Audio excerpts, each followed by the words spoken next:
El dinero nunca ha sido neutral. Es un espejo de la ambición humana, un reflejo de nuestras luchas y de nuestros sueños.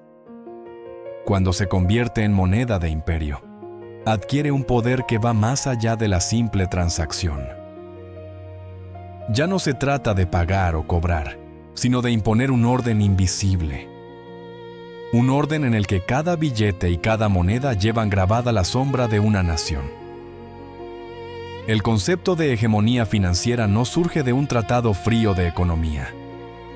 Nace de los barcos cargados de metales, de los mercados rebosantes de mercancías, de las guerras financiadas con deudas que parecían eternas. Se alimenta de la confianza de millones que, sin conocer a sus gobernantes, aceptan su moneda como si fuera un pacto divino. Y se derrumba cuando esa confianza se quiebra. La confianza siempre ha sido el verdadero oro de las naciones. Miremos hacia atrás. Los españoles creyeron que la plata de América sería inagotable. Los portugueses se vieron dueños de los mares y del comercio de especias. Los holandeses levantaron la primera bolsa de valores como si hubieran atrapado el futuro. Los británicos pusieron la libra esterlina bajo el sol que nunca se ponía. Y después llegó el dólar. Nació como heredero de guerras, acuerdos y tratados que parecían eternos.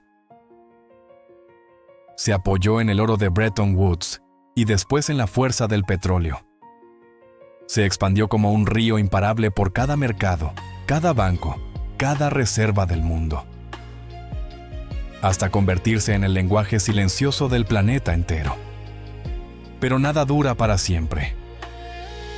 El dinero, como los imperios, obedece al ciclo eterno del auge y la caída. Un ciclo que respira lento pero firme, como las mareas que no pueden detenerse. Primero la gloria, después la saturación, más tarde la deuda y al final el declive. El mismo patrón repetido una y otra vez durante 500 años. La hipótesis central de este viaje es sencilla, pero perturbadora. Todos caen. Todos dejan huella. Y el dólar no es inmune. Quien se atreve a creer lo contrario, no ha escuchado la voz de la historia. El dinero no solo compra bienes o servicios. Compra obediencia, compra estabilidad, compra ilusiones colectivas. Cada moneda aceptada en un puerto lejano es un reconocimiento silencioso de poder. Una sumisión que no necesita cadenas ni ejércitos, porque está grabada en la confianza. El dinero, en su forma más pura, es fe convertida en papel y metal. Cuando esa fe es fuerte, un imperio parece indestructible. Los barcos llegan cargados, los ejércitos marchan seguros, las ciudades florecen bajo su sombra. Cuando esa fe se rompe, ni el oro ni las armas logran detener el derrumbe. La caída comienza en silencio, primero en los mercados, después en los bancos y finalmente en las calles. Así colapsan los imperios, primero en la mente, luego en la realidad. El poder financiero es invisible y por eso es tan fuerte. No necesita mostrar sus músculos porque domina desde dentro. Una moneda poderosa no obliga, seduce. No amenaza, persuade. No conquista con cañones, sino con contratos. Sin embargo, esa seducción tiene fecha de caducidad. Las promesas se acumulan en forma de deuda. La abundancia se transforma en exceso. La confianza comienza a desgastarse con cada crisis no resuelta. Y poco a poco, lo que parecía sólido se convierte en arena. La historia financiera es un cementerio de monedas que alguna vez parecieron invencibles. El real español, la libra británica, el florín holandés. Cada una fue el corazón del mundo en su tiempo. Cada una fue adorada, defendida, protegida con guerras y tratados. Y cada una terminó en las vitrinas de un museo. Hoy, el dólar ocupa ese trono. Un símbolo de poder, un lenguaje universal, un refugio en tiempos de caos. Pero también un gigante cansado, que carga con deudas, desigualdad y guerras interminables. Un imperio que se repite en cámara lenta, como si la historia quisiera mostrarnos la misma lección con un nuevo disfraz. La lección de que nada es eterno. Al escuchar estas palabras, tal vez sientas que hablamos de algo lejano. Pero no lo es. Cada compra que haces, cada ahorro que guardas, cada deuda que pagas, está vinculada a ese ciclo. El dinero que sostienes en tu mano es parte de una historia mucho más grande que tú. Una historia que lleva siglos escribiéndose y que aún no ha terminado. En este audiolibro recorreremos 500 años de poder y dinero. 5 imperios, 5 monedas dominantes, un mismo patrón. Y al final, nos encontraremos con la pregunta que flota como una sombra. ¿Será el dólar el próximo en caer? ¿O logrará desafiar a la historia?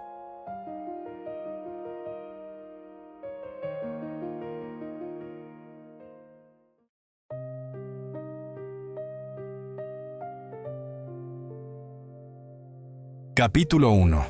El siglo de oro. Español. Plata, poder y deuda. El descubrimiento del Nuevo Mundo no solo cambió la geografía del planeta. Cambió el flujo del dinero, el pulso de los mercados, el corazón mismo de la economía global. Los barcos que partían de América hacia Sevilla no llevaban simples mercancías. Llevaban la sangre metálica de un imperio en expansión. Plata. Montañas enteras convertidas en monedas que brillaban como soles en manos europeas. El Imperio Español se convirtió en el epicentro de ese flujo desbordante. La Casa de Contratación de Sevilla registraba cargamentos que parecían inagotables. Cada galeón que atracaba traía consigo no solo metales, sino la ilusión de riqueza sin límites. Un imperio que podía financiar guerras, comprar alianzas, levantar palacios y alimentar ejércitos. La plata era poder, y España lo tenía en cantidades que deslumbraban al mundo. Pero esa abundancia escondía un veneno silencioso. La riqueza fácil se convirtió en dependencia. En lugar de diversificar su economía, España se acostumbró a que el metal americano sostuviera sus ambiciones. Las minas de Potosí y Zacatecas se convirtieron en el verdadero corazón del imperio. Un corazón que latía al ritmo de la extracción y no de la producción interna. La plata inundó Europa como un río imposible de contener. Los precios comenzaron a subir, y lo que antes se compraba con pocas monedas, empezó a exigir muchas más. Fue el inicio de lo que hoy llamamos la primera inflación global. Una paradoja dolorosa. Cuanto más dinero circulaba, menos valía cada moneda. La abundancia se transformaba lentamente en maldición. España se encontraba atrapada en un espejismo. Creía ser la nación más rica de Europa, y en apariencia lo era. Pero bajo esa superficie de palacios y tesoros, la deuda crecía como una sombra. Los banqueros alemanes y genoveses se convirtieron en los verdaderos dueños del futuro español. Financiaban al imperio con préstamos que parecían fáciles de pagar mientras los barcos seguían llegando. Sin embargo, las guerras devoraban la riqueza más rápido de lo que los galeones podían traerla. Los ejércitos en Flandes, las campañas contra Inglaterra, las luchas en Italia. Todos exigían más y más plata. El oro y la plata que llegaban del Nuevo Mundo no se quedaban en España. Pasaban por sus puertos y viajaban hacia los cofres de los banqueros europeos. El imperio se convertía en un puente de riqueza que no podía retener. Así comenzó la trampa de la deuda. La abundancia no fortalecía, debilitaba.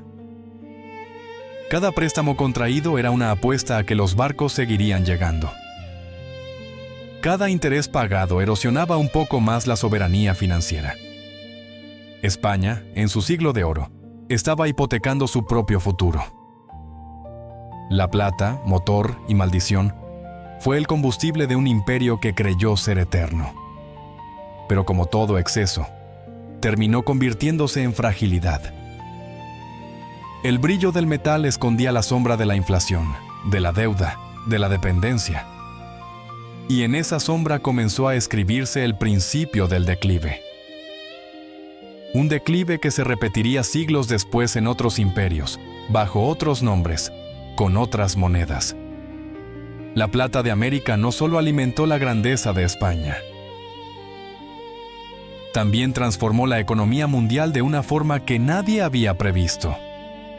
Los metales preciosos fluyeron hacia Italia, hacia Alemania, hacia Flandes. Allí, los banqueros genoveses y los comerciantes flamencos convirtieron esa riqueza en préstamos, en redes de comercio, en poder financiero. El imperio español parecía gobernar el mundo, pero en realidad financiaba a otros para que se fortalecieran. El caso de Génova es revelador. Los banqueros genoveses no necesitaban minas ni ejércitos. Necesitaban papel, contratos, letras de cambio. Mientras la corona española hundía a miles de hombres en las minas de Potosí, los genoveses recogían el fruto del esfuerzo con una pluma. El poder del dinero comenzaba a independizarse del metal, anunciando el mundo moderno de las finanzas. Pero el pueblo español no veía esa riqueza. Las aldeas seguían siendo pobres, la agricultura permanecía atrasada, los artesanos sufrían con la inflación. Lo que llegaba del otro lado del Atlántico servía para financiar guerras lejanas y comprar mercancías extranjeras. España importaba trigo, armas, telas, herramientas. Dependía del exterior en lugar de fortalecer su propio tejido económico. El espejismo de la abundancia destruyó la disciplina de la producción interna. ¿Por qué invertir en la tierra si la plata de América lo pagaba todo? ¿Por qué arriesgar en manufacturas si el tesoro de las Indias parecía inagotable? La riqueza fácil reemplazó al esfuerzo sostenido. Y en esa comodidad comenzó a incubarse la decadencia. Al mismo tiempo, la inflación desataba tensiones invisibles. El precio del pan subía, las rentas no alcanzaban, los salarios se volvían insuficientes. Los campesinos y artesanos eran las víctimas de un sistema que los alejaba cada vez más de la promesa de prosperidad. Mientras los nobles y la corte se rodeaban de lujos, el pueblo miraba cómo sus monedas se deshacían en las manos. El metal más brillante se transformaba en humo económico. Las guerras multiplicaban la demanda de dinero. Carlos V y Felipe II necesitaban ejércitos constantes para mantener a raya a franceses, ingleses, otomanos, protestantes. Cada batalla consumía más de lo que las minas podían producir. Y cada derrota costaba no solo vidas, sino préstamos cada vez más pesados. España vivía una contradicción. Parecía invencible, pero estaba financieramente agotada. La banca europea se acostumbró a que España llegara con la mano extendida. Los Fugger en Alemania, los Welser, los genoveses, todos supieron que la corona estaba atrapada en su propio sistema. Concedían préstamos a cambio de privilegios, de concesiones, de influencia. El poder político se subordinaba al poder financiero sin que los reyes lo admitieran. La plata no pertenecía a España, pertenecía a sus acreedores. Las bancarrotas se volvieron inevitables. España declaró varias suspensiones de pagos a lo largo del siglo XVI. El mismo imperio que bañaba Europa en plata no podía cubrir sus deudas. Era la paradoja más cruel. La abundancia absoluta conducía al colapso económico. Los prestamistas esperaban, sabiendo que tarde o temprano volvería a necesitar de ellos. Así se inauguró un ciclo que marcaría a todos los imperios futuros. Un ciclo de exceso, dependencia, deuda y caída. España fue el ejemplo perfecto de cómo la riqueza sin control se convierte en fragilidad. El oro y la plata eran tesoros materiales, pero también cadenas invisibles. Cadenas que se cerraban cada vez más fuerte alrededor de la corona y su destino.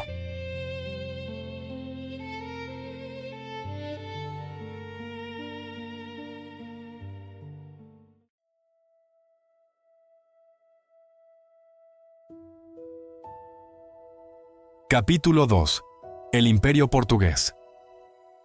Comercio, océanos y monopolios. Portugal fue pequeño en territorio, pero gigantesco en ambición. Una nación que miró al océano y encontró en él no un límite, sino un camino. Mientras otros reinos se disputaban tierras vecinas, los portugueses se lanzaron al mar en busca de lo desconocido.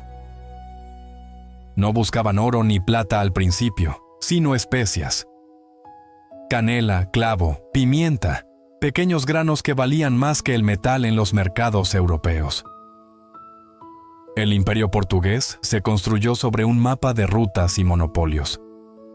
Desde Lisboa partían las naves cargadas hacia Goa, Malaca, Macao y más tarde hacia Brasil. Cada puerto conquistado era una llave que cerraba el acceso a sus rivales.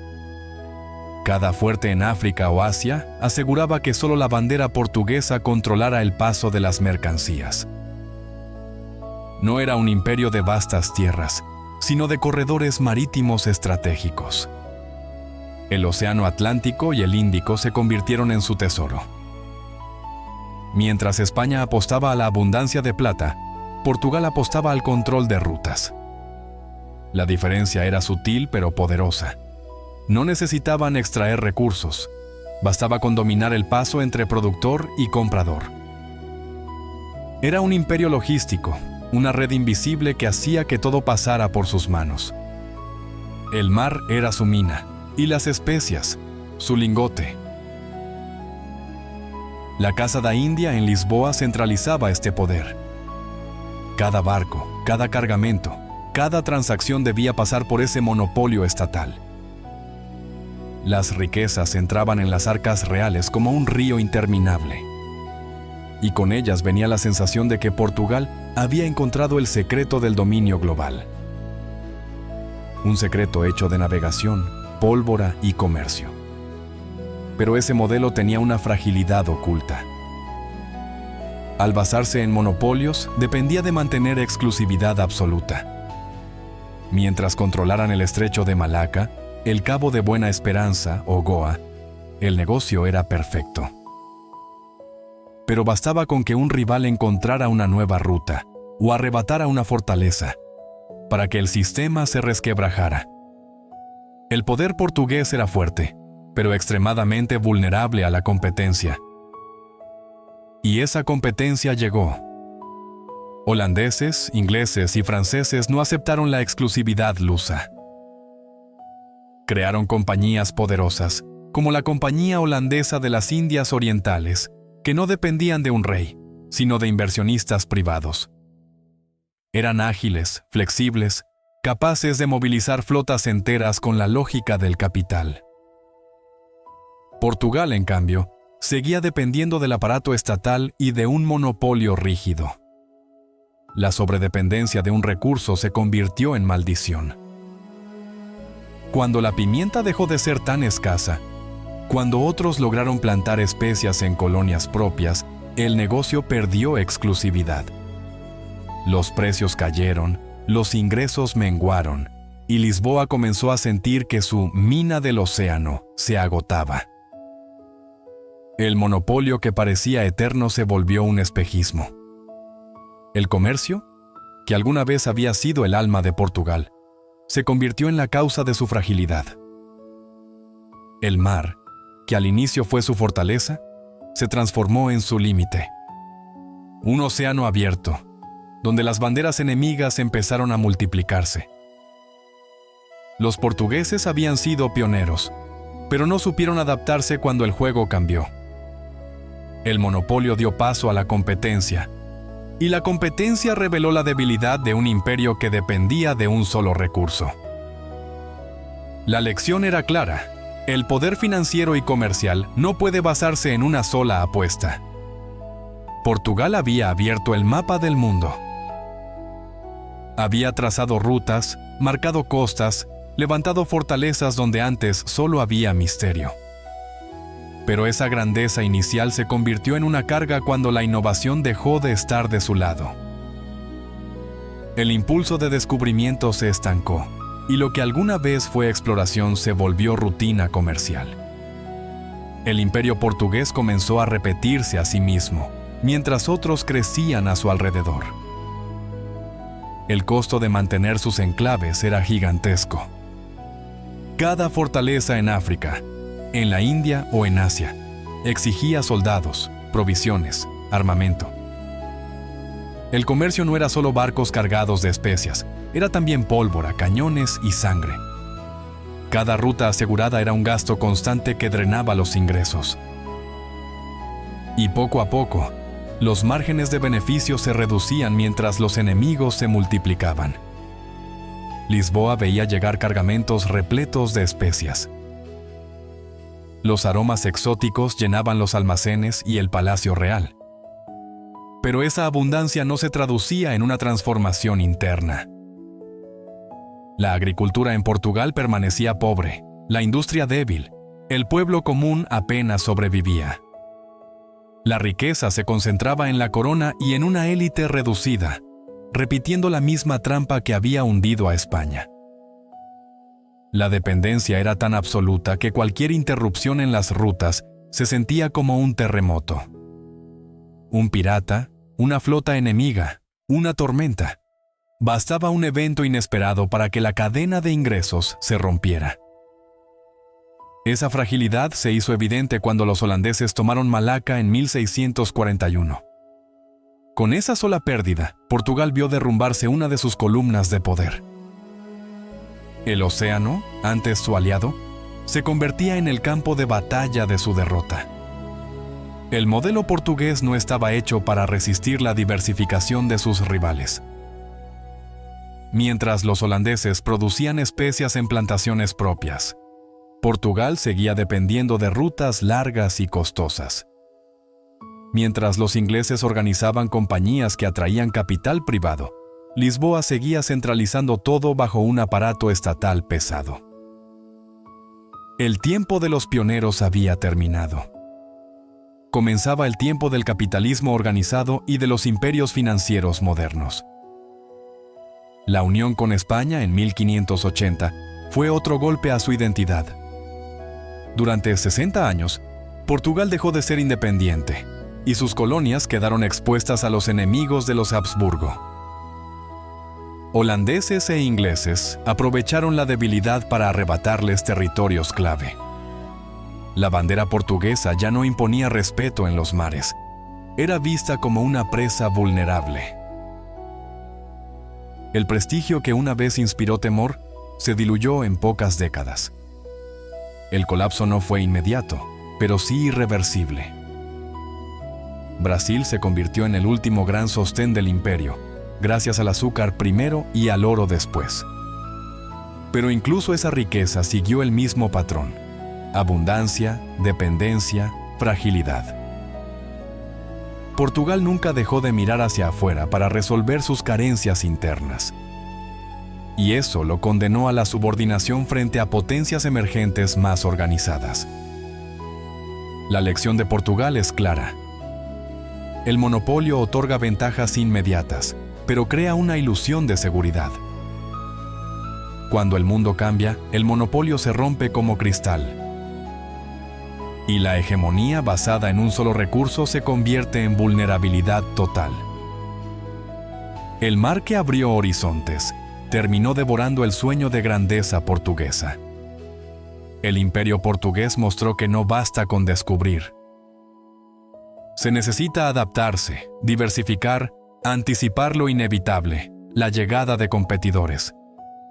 No lo entendieron, y el precio fue perder lo que habían conquistado con tanto sacrificio. Portugal fue pionero, sí, pero también advertencia. Una advertencia de que ser el primero no garantiza ser el último en pie.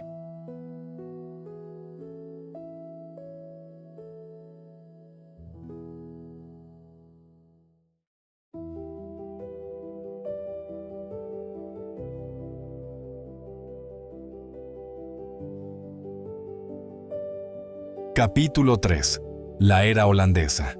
Bancos, bolsa y el nacimiento del capitalismo moderno.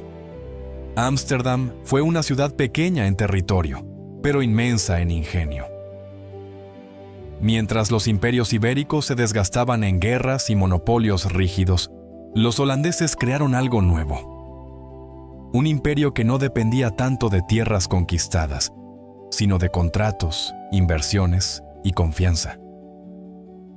El mar seguía siendo esencial, pero la verdadera revolución no ocurrió en los océanos. Ocurrió en las mesas de negociación, en los bancos y en la bolsa. La Compañía Holandesa de las Indias Orientales, fundada en 1602, fue más que una empresa.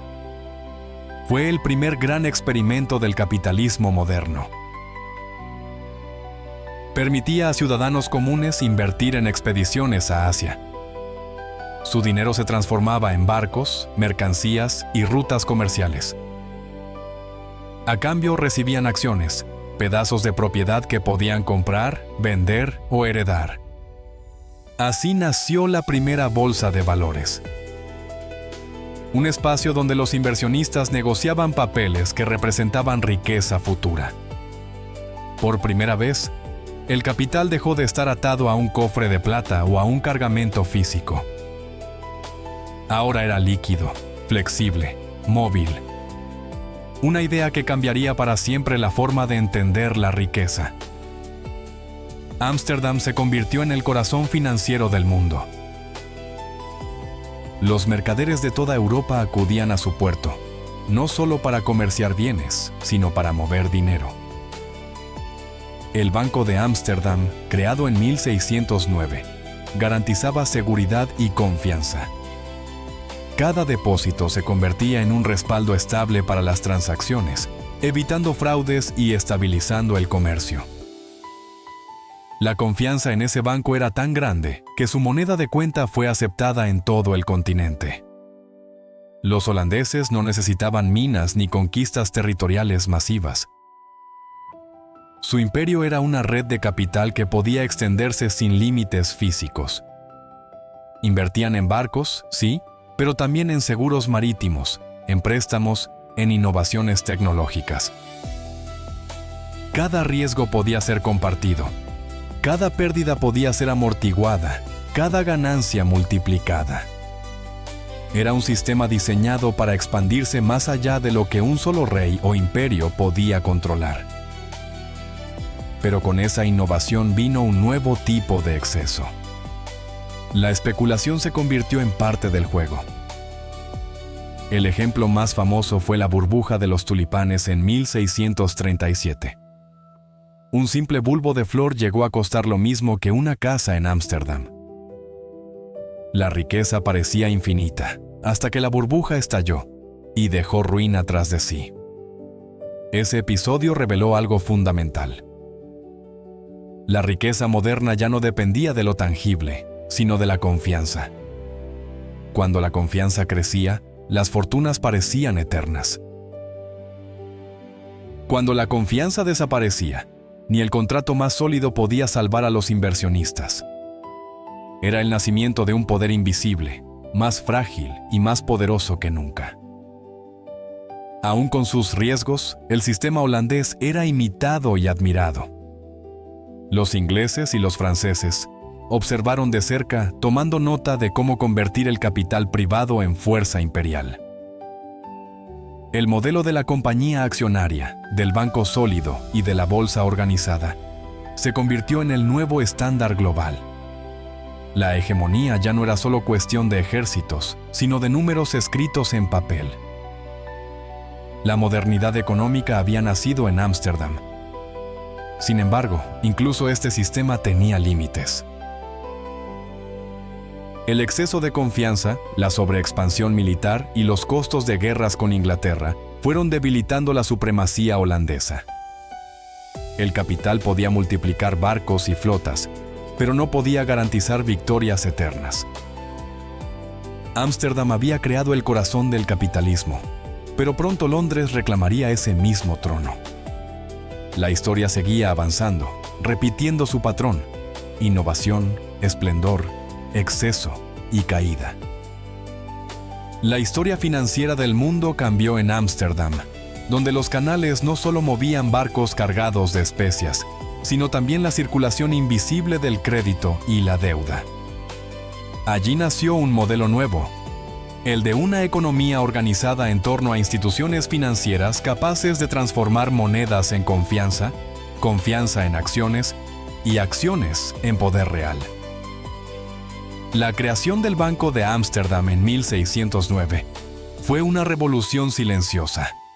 Por primera vez, una ciudad-estado ofrecía un sistema de depósito centralizado, estable y confiable, que permitía a comerciantes de todo el mundo operar sin miedo a fraudes o monedas devaluadas.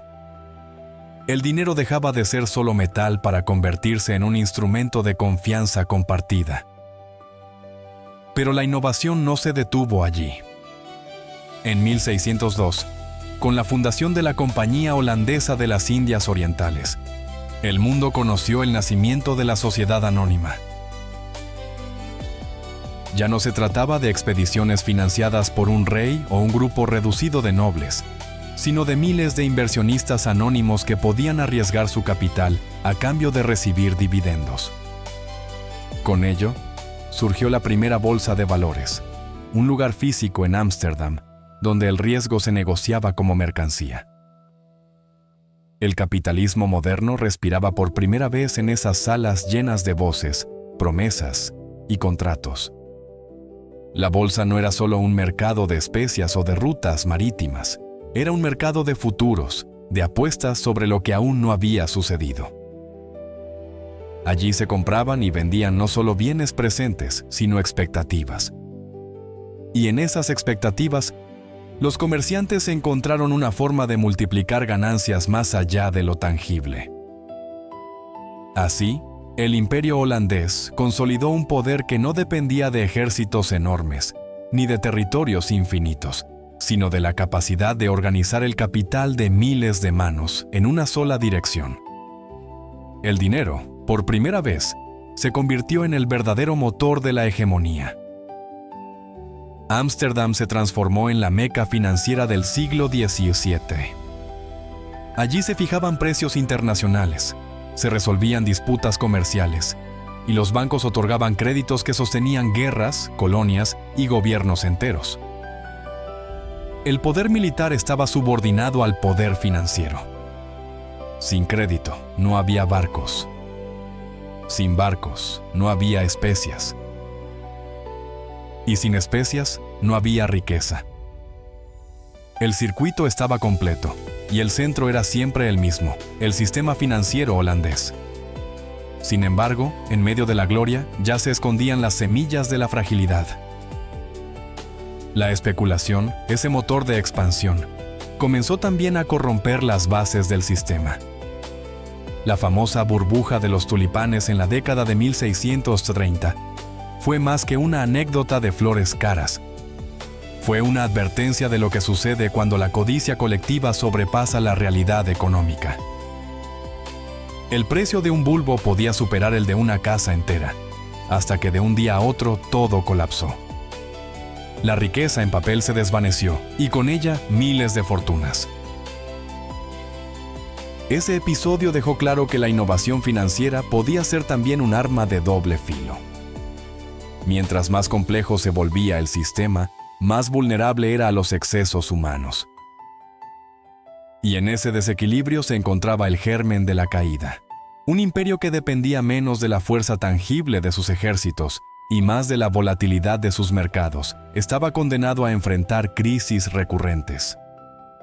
El dinero había dado alas al poder holandés, pero también lo encadenaba a sus caprichos. La lección fue clara y brutal. los imperios pueden caer no por falta de territorios, sino por exceso de confianza en el dinero. Y esa es la paradoja del capitalismo moderno nacido en Ámsterdam.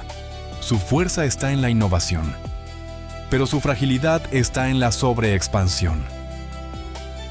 Cada nueva forma de crédito, cada nuevo contrato, cada nuevo mercado amplió la influencia de Holanda, pero también multiplicó los riesgos de colapso. El patrón ya estaba delineado. Primero, la creación de un sistema financiero innovador que da al imperio un poder sin precedentes. Después, la acumulación de riqueza más allá de lo imaginable, expandiendo el alcance político y comercial. Finalmente, la sobreexpansión, las burbujas y la incapacidad de contener los excesos humanos que terminan destruyendo lo construido. Holanda, con toda su genialidad financiera, no pudo escapar de ese destino. Y mientras Ámsterdam brillaba como el centro del mundo, una nueva potencia observaba en silencio, aprendiendo cada lección. Inglaterra, pragmática y ambiciosa, tomaría lo mejor de la experiencia holandesa y lo transformaría en su propia hegemonía. El testigo estaba a punto de pasar de mano, y con él, la historia del capitalismo moderno entraría en una nueva etapa.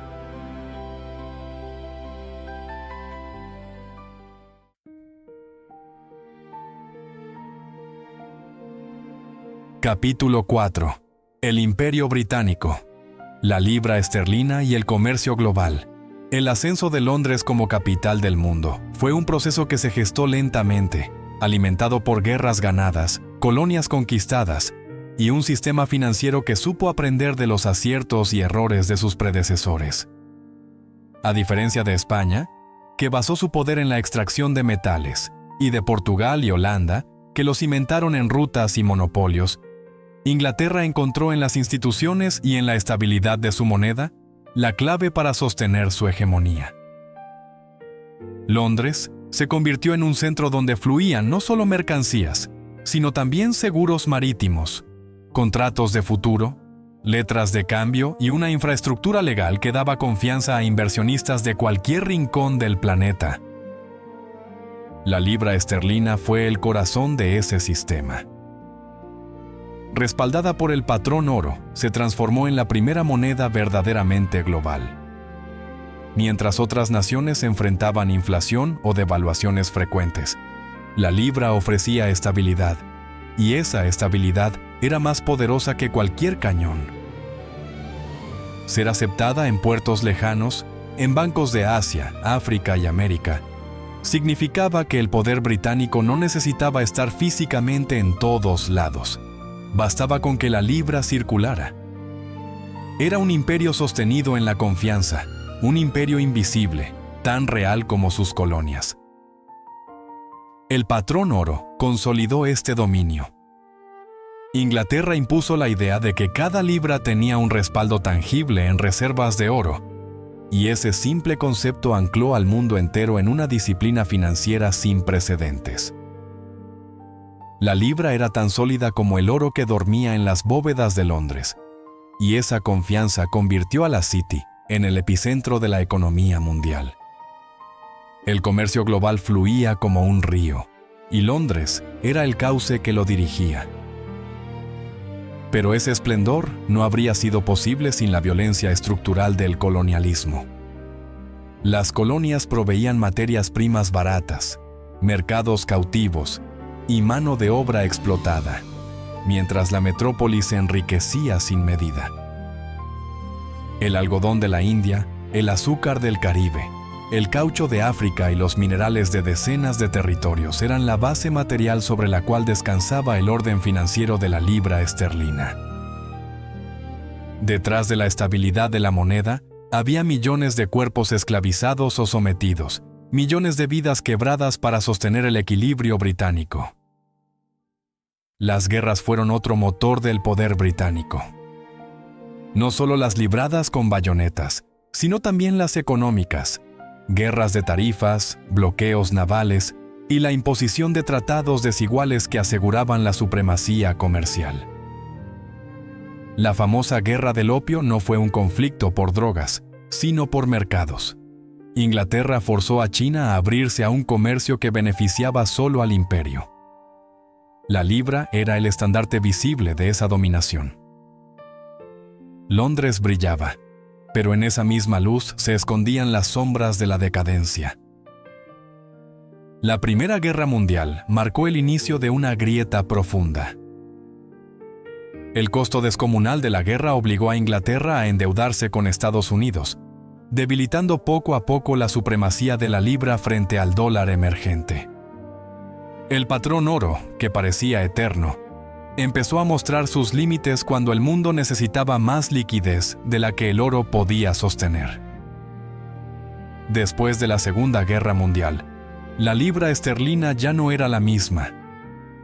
El Imperio Británico se desmoronaba bajo la presión de los movimientos de independencia, mientras Washington emergía como el nuevo centro financiero y militar.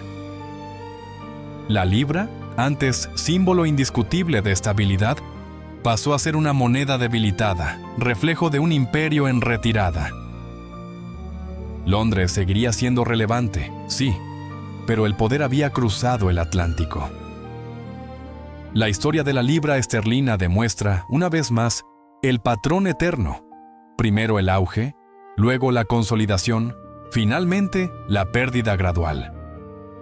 Inglaterra brilló porque supo organizar un sistema financiero sofisticado, más estable que cualquiera antes visto, pero también cayó víctima de sus propias contradicciones. Dependencia del colonialismo, guerras costosas y un nuevo competidor con más recursos y mayor alcance. En la transición de la libra al dólar, el mundo no solo vio un cambio de moneda dominante, presenció el traspaso de la hegemonía global. El testigo, ese que había pasado de España a Portugal, de Portugal a Holanda, y de Holanda a Inglaterra, ahora se preparaba para cruzar el Atlántico y establecerse en manos de Estados Unidos. El ciclo continuaba, el patrón se repetía, y el mundo se encontraba frente a una nueva era.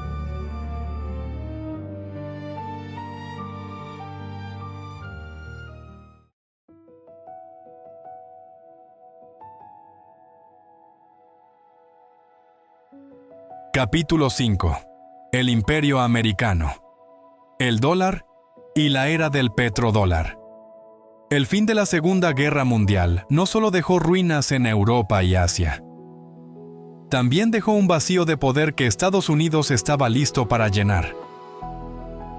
Mientras Londres trataba de reconstruirse de los bombardeos y Berlín quedaba partida en dos, Washington emergía con una industria intacta, un ejército reforzado y unas reservas de oro que superaban a las del resto del mundo combinado. Era el momento ideal para reclamar el liderazgo económico global. En 1944, en el pequeño pueblo de Bretton Woods, se firmó el pacto que selló esta nueva era. Allí, representantes de 44 países aceptaron un sistema en el que todas las monedas se vincularían al dólar, y el dólar, a su vez, estaría respaldado por oro. La promesa era clara. Cada $35 podían convertirse en una onza de oro en las bóvedas de Fort Knox.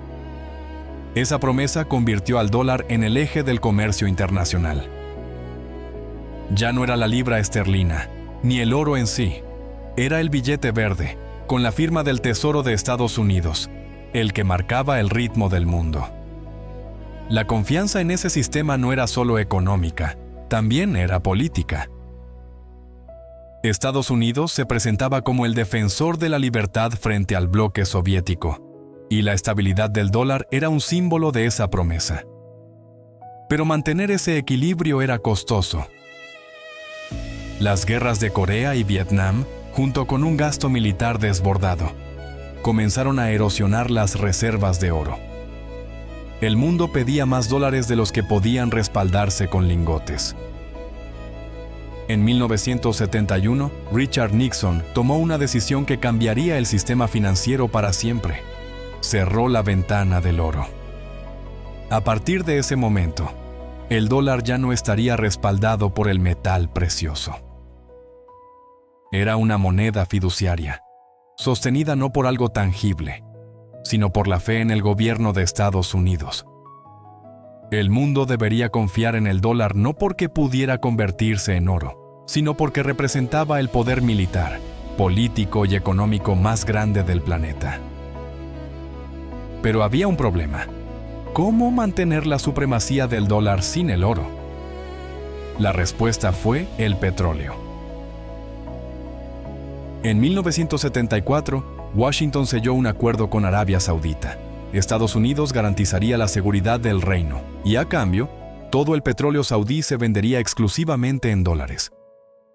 Ese pacto se extendió rápidamente a otros países de la OPEP. Desde entonces, cualquier nación que quisiera energía debía primero conseguir dólares.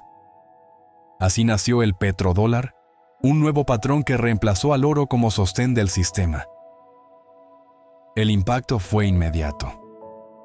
El dólar no solo era la moneda de comercio, sino también el vehículo de la energía, el recurso vital del mundo moderno.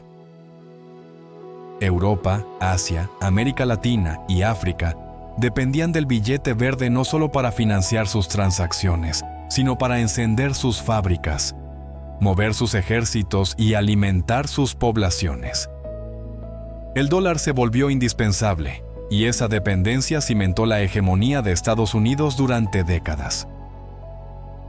El poder del petrodólar permitió a Washington financiar déficits casi ilimitados. Podía imprimir más dólares sin temor al colapso inmediato, porque siempre habría países necesitándolos para comprar petróleo.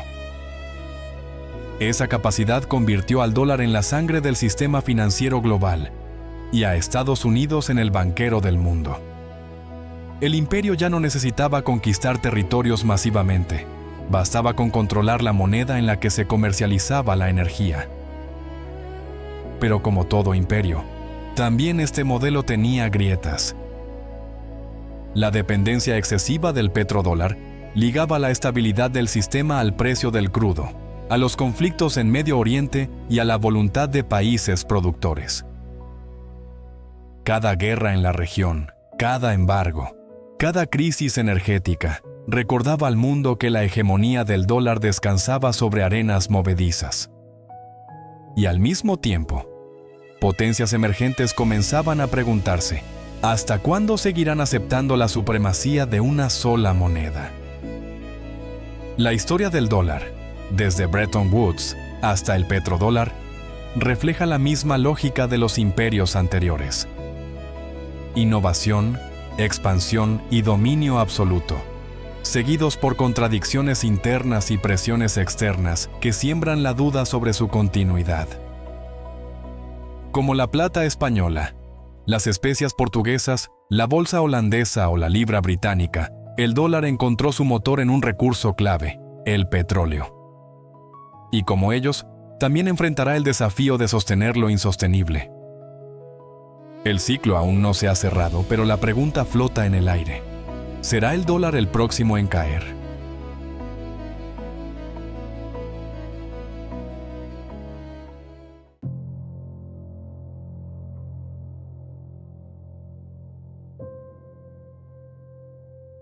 Capítulo 6. Señales de agotamiento. Deuda, inflación y polarización. Los imperios no caen de un día para otro. Su declive suele comenzar con señales pequeñas, grietas que a simple vista parecen manejables, pero que con el tiempo se convierten en abismos imposibles de ocultar. Así fue con España, cuando la plata que parecía infinita se transformó en inflación. Así fue con Portugal, cuando los monopolios se quebraron frente a la competencia extranjera. Así fue con Holanda, atrapada en sus burbujas financieras, y con Inglaterra, consumida por guerras demasiado costosas. Hoy, esas mismas señales empiezan a reflejarse en Estados Unidos y en el dólar. Uno de los síntomas más claros es la deuda. El país que alguna vez fue el mayor acreedor del mundo se ha convertido en el deudor más grande de la historia. Cada año, los déficits fiscales crecen, financiados por la emisión constante de dólares y bonos del tesoro. Como la España del siglo de oro, que gastaba la plata de América antes de que llegara a sus puertos, Estados Unidos se apoya en un sistema que imprime riqueza en papel, mientras acumula pasivos imposibles de saldar. La deuda ya no es una herramienta de crecimiento, se ha convertido en una trampa. La inflación es otra grieta visible. Aunque durante décadas el dólar fue sinónimo de estabilidad, en los últimos años el aumento de precios ha comenzado a erosionar esa confianza. La abundancia de liquidez inyectada tras crisis financieras y pandemias recuerda a la abundancia de plata española. Lo que en un inicio parecía fortaleza se transforma en exceso que devora desde dentro. El dinero pierde valor, y con él el prestigio del sistema que lo sostiene. La desigualdad añade otra capa de fragilidad. El Imperio Romano colapsó en parte porque las élites se enriquecieron mientras el pueblo cargaba con los impuestos y las guerras. Hoy, en Estados Unidos, el 1% concentra más riqueza que nunca, mientras millones de personas luchan por sobrevivir con trabajos precarios, deudas estudiantiles y sistemas de salud inalcanzables. Esa polarización económica alimenta la polarización política, creando un ambiente donde la unidad se desmorona. La sobreextensión militar también recuerda a patrones antiguos. El Imperio Británico destinaba fortunas a sostener guarniciones en territorios lejanos. Roma gastaba en legiones que defendían fronteras cada vez más amplias. Hoy, Estados Unidos mantiene bases militares en más de 70 países, con un gasto en defensa que supera al de las siguientes 10 naciones combinadas. Ese despliegue no solo consume recursos astronómicos, también genera tensiones que obligan a multiplicar la vigilancia y la inversión en conflictos interminables. En este contexto, la confianza global en el dólar empieza a resquebrajarse. Países como China, Rusia y varios miembros del BRICS buscan alternativas, comerciando en sus propias monedas o acumulando oro como refugio. Los bancos centrales diversifican sus reservas y los mercados financieros internacionales empiezan a preguntarse si el dólar puede sostener su hegemonía indefinidamente. La misma pregunta que se hizo el mundo cuando la libra comenzó a perder terreno, se repite ahora. ¿Es este el inicio de una transición? El síntoma más inquietante no está solo en la economía, sino en la sociedad. La polarización política en Estados Unidos alcanza niveles que recuerdan a imperios al borde del colapso. No hay consenso sobre el rumbo, los partidos se convierten en trincheras y la población se divide en bloques irreconciliables. La fuerza de un imperio no está solo en sus ejércitos ni en su moneda, sino en su cohesión interna, y esa cohesión parece resquebrajarse cada día más. El patrón se repite con una precisión inquietante. Deuda desbordada como en España. Dependencia de un recurso estratégico, el petróleo, como Portugal con las especias. Especulación y burbujas como las de Holanda. Guerras costosas como las de Inglaterra. Estados Unidos es el espejo donde convergen todas las lecciones de los imperios anteriores. ¿Está el dólar repitiendo el mismo destino? La respuesta aún no está escrita, pero las señales son imposibles de ignorar. El mundo observa, los paralelos son claros, y el ciclo de la historia parece acercarse a un nuevo punto de inflexión. El imperio del dólar, como todos los anteriores, podría estar entrando en su fase de agotamiento.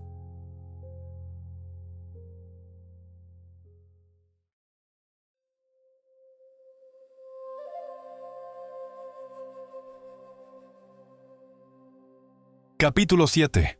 Los rivales emergentes. Yuan, oro digital o multipolaridad. La historia nunca avanza en línea recta. Y mucho menos la historia del dinero. Cada vez que un imperio entra en declive, no surge de inmediato un heredero indiscutible. Al contrario, se abre un periodo de incertidumbre, de disputas, de experimentación. Hoy, mientras el dólar muestra signos de desgaste, la pregunta no es quién lo reemplazará, sino si viviremos por primera vez en siglos un sistema multipolar. Un sistema donde varias monedas y activos compitan por la confianza del mundo. China, con su yuan cada vez más internacionalizado, busca ocupar el espacio que percibe vacío. Las criptomonedas y el oro digital se alzan como rebeldes tecnológicos contra la centralización. Y otros bloques económicos intentan tejer alianzas para liberarse de un único hegemón. El tablero está abierto. El ascenso de China es quizás la narrativa más evidente. Desde su ingreso en la OMC en 2001, el gigante asiático no ha hecho otra cosa que ampliar su influencia. Sus exportaciones inundan el planeta. Sus reservas de divisas son las mayores del mundo. Y su sistema de pagos, como el CIPS, busca ser alternativa al SWIFT dominado por Occidente. Cada contrato en yuanes firmado fuera del alcance del dólar es una semilla plantada en el terreno de la multipolaridad. Pero la aspiración china enfrenta resistencias naturales. Una moneda de reserva no solo exige tamaño económico, sino confianza jurídica, apertura y estabilidad política. Y muchos aún ven a China como un país con reglas poco transparentes y un Estado demasiado presente. Paradójicamente, lo que le permitió crecer tan rápido es también lo que limita la credibilidad de su moneda. Aún así, el yuan se consolida como pilar regional que erosiona lentamente la exclusividad estadounidense. En paralelo, emergen actores inesperados: las criptomonedas. Lo que empezó como un experimento libertario con Bitcoin en 2009, se volvió una industria multimillonaria.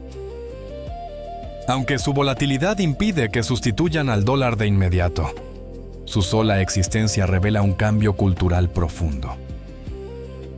La idea de que el dinero puede existir sin bancos centrales ya no es utopía. Es una nueva visión, la del oro digital. Bitcoin, con su escasez programada y resistencia a la censura, se ganó el título de oro digital. Como el oro físico de antaño, no genera intereses, pero promete ser refugio frente a inflación y desconfianza. Más allá de Bitcoin, surgen stablecoins y monedas digitales de bancos centrales, mezclando lo cripto con lo institucional. En este nuevo escenario, lo digital no solo compite con lo físico, redefine lo que entendemos por dinero. Mientras tanto, el oro físico vive un renacimiento silencioso. China, Rusia, Turquía y otros bancos centrales aumentan sus reservas. El metal vuelve a ser visto como seguro frente a la volatilidad geopolítica. Cada crisis dispara su precio.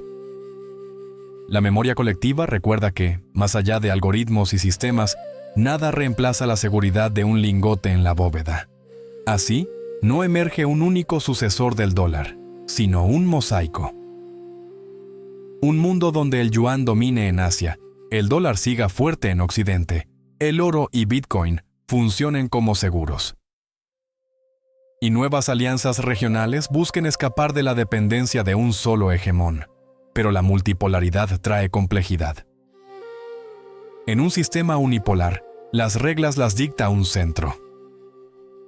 En un multipolar, cambian según la moneda, el contexto y el socio.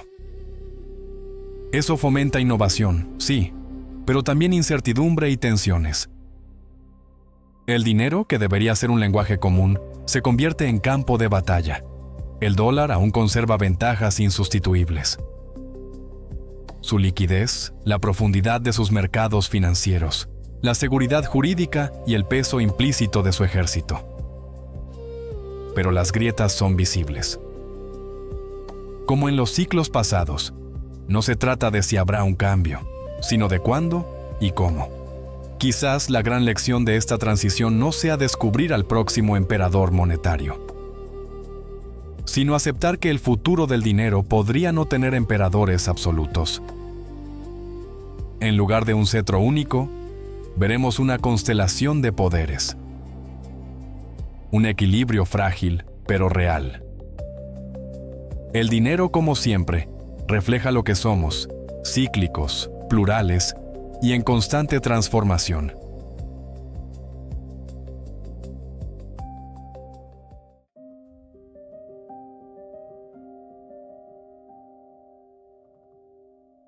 Capítulo 8. El patrón eterno. Auge, gloria y declive. La historia es un espejo que rara vez miente. Cada moneda dominante, cada imperio que se alzó sobre el comercio y las finanzas, siguió un ciclo casi idéntico. Primero, la conquista y el dominio económico. Después, la confianza absoluta, el momento de gloria en que parecía que nada podría desafiarlos. Y finalmente, la decadencia, deuda creciente, exceso de gasto, inflación y pérdida de credibilidad. Un guión repetido tantas veces que parece escrito por la mano invisible de la historia. El Imperio Español nos mostró cómo la abundancia puede ser maldición. Toneladas de plata fluían desde América, pero se evaporaban en guerras interminables y lujos cortesanos. Portugal dominó los mares con monopolios, pero su dependencia de un solo recurso lo debilitó. Holanda inventó las herramientas del capitalismo moderno, pero cayó víctima de su propia sobreexpansión. Inglaterra convirtió la libra esterlina en el símbolo del comercio global, pero la guerra y el costo del colonialismo la desgastaron. Y Estados Unidos, con el dólar y el petróleo como ejes, repite los mismos pasos, aunque con un alcance sin precedentes. La pregunta es inevitable. ¿Por qué, si conocemos el patrón, seguimos cayendo en él? Tal vez porque el poder embriaga. Tal vez porque los imperios, como los hombres, creen que esta vez será diferente. Que su riqueza es eterna, que sus deudas siempre serán sostenibles, que su hegemonía no tiene fecha de vencimiento. Y sin embargo, la historia siempre los corrige. El exceso es el primer veneno. El exceso de gasto, el exceso de confianza, el exceso de ambición. Los imperios se expanden más allá de lo que pueden sostener. Sus ejércitos se dispersan, sus deudas crecen, sus promesas superan a sus ingresos. La gloria se convierte en carga y la abundancia en ruina. Luego llega la deuda. Primero manejable, después abrumadora. Los impuestos ya no alcanzan, los préstamos se multiplican, las monedas se devalúan. El crédito que antes era símbolo de confianza se transforma en ancla que arrastra hacia el fondo. La deuda es la sombra que siempre acompaña a la grandeza. Después viene la inflación. Un monstruo silencioso que erosiona la fe en la moneda. Los precios suben, el poder adquisitivo se reduce, los ciudadanos pierden confianza. La moneda que alguna vez fue refugio comienza a ser cuestionada. Cuando la inflación golpea al corazón del sistema, ya no es un problema económico, es una crisis de legitimidad. Y finalmente, el reemplazo.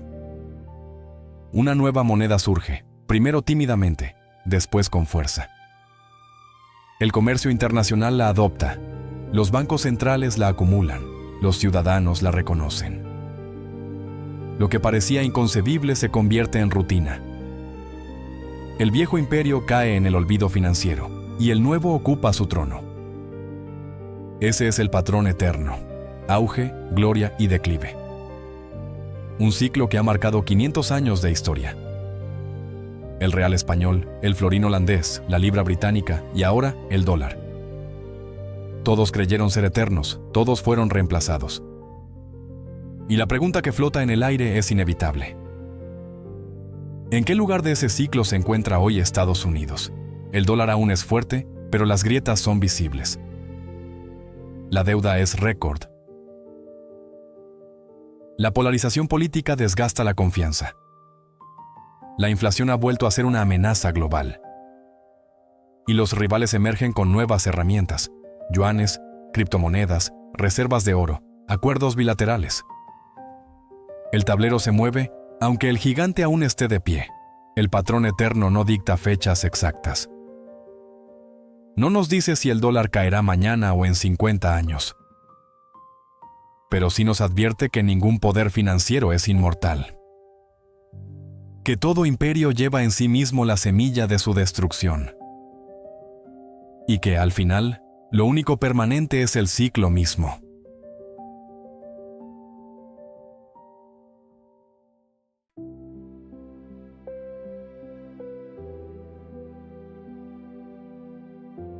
Reflexión final.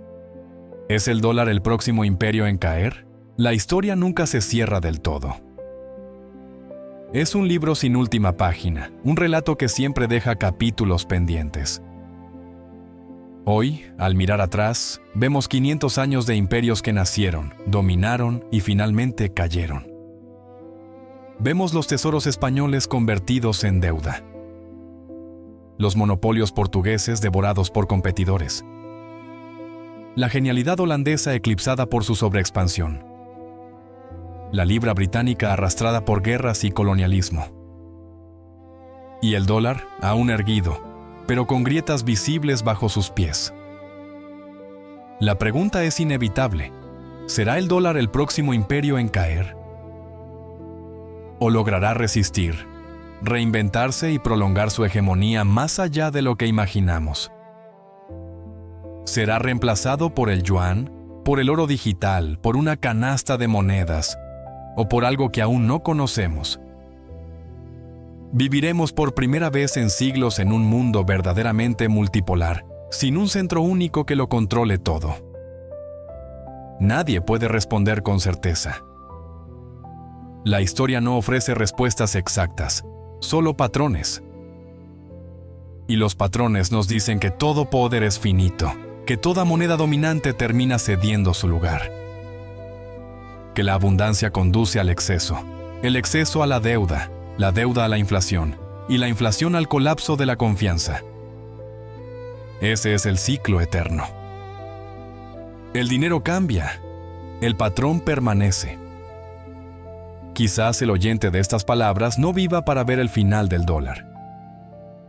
Quizás lo vea en su propia vida, como testigo de un cambio de era.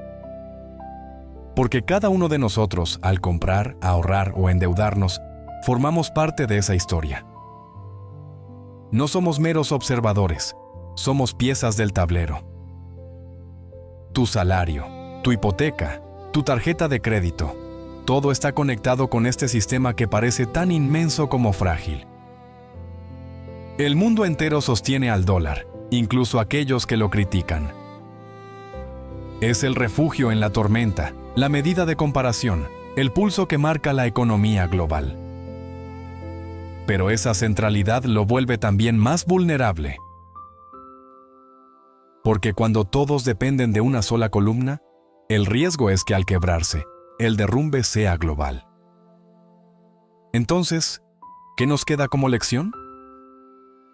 Quizás recordar que el dinero no es más que un acuerdo, una fe compartida.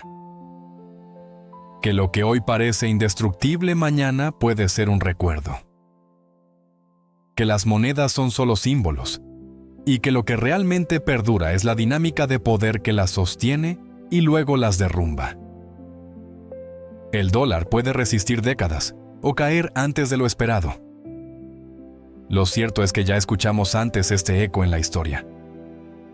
La confianza absoluta siempre es el preludio del desgaste. El esplendor, tarde o temprano, da paso a la fragilidad. Y el dinero es el lenguaje universal, siempre busca un nuevo vocero. Al final, lo importante no es predecir la fecha exacta del cambio. Lo importante es entender que vivimos en un ciclo más grande que nosotros mismos. Un ciclo que nos recuerda que todo poder es prestado, que toda moneda es efímera, que la única constante es el movimiento, el ascenso, la gloria, el declive. Hoy el mundo observa al dólar con la misma mezcla de confianza y duda con que alguna vez observó al oro español, a la libra británica o al florín holandés. Y en ese silencio, entre la certeza del presente y la sombra del futuro, queda la pregunta abierta. ¿Es el dólar el próximo imperio en caer? O tal vez, será el primero en romper el patrón eterno.